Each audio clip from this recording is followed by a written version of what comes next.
Hi friends, మా gang అంతా మేమైతే ఎట్లో దిగి ఫుల్గా తడిచి వానలో తడిచి మేమైతే వెళ్తున్నామండి. చెప్పాను కదా, చిన్నగా వెళ్తున్నాము.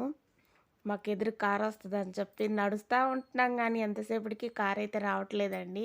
ఇక మేము మధ్యలో వీడియోలు ఫోటోలు తీసుకుంటా ఉన్నాము. నేనైతే చిన్న చిన్న క్లిప్స్ తీశాను, కానీ ఎక్కువ అయితే తీయలేదండి. మేమందరం తోడుకోళ్ళం అవుతాము.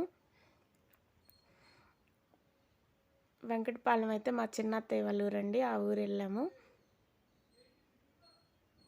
ఇదిగోండి నడుస్తున్నాము. వీడియోలు ముందు మా అల్లుడు సెల్ఫీలు తీస్తున్నాడు మమ్మల్ని అందరినీ కలిపి. ఇదిగోండి అట్టి తోటలు, అటు సైడ్ అన్నీ ఎక్కువ అట్టి తోటలు, జామ తోటలు, రేగి తోటలు ఇవన్నీ ఉన్నాయండి. నేనైతే చాలా క్లిప్స్ అయితే చూడలేదు. మమ్మల్ని మేము అలా ఫోటోలు తీసుకుంటా అట్లా వీడియోలు తీసుకుంటా వస్తుంటే చూసిన వాళ్ళందరూ ఏ ఊరమ్మ మీరు ఇటువైపు వచ్చారు, ఎక్కడికి వెళ్ళాలి ఏంటి, ఏదన్నా ఆటో మాట్లాడుకోవచ్చు కదా, ఎంత దూరం నడుస్తారు అని చాలామంది అడుగుతున్నారండి. నిజంగా పల్లెటూరు పలకరింపులే వేరు కదా.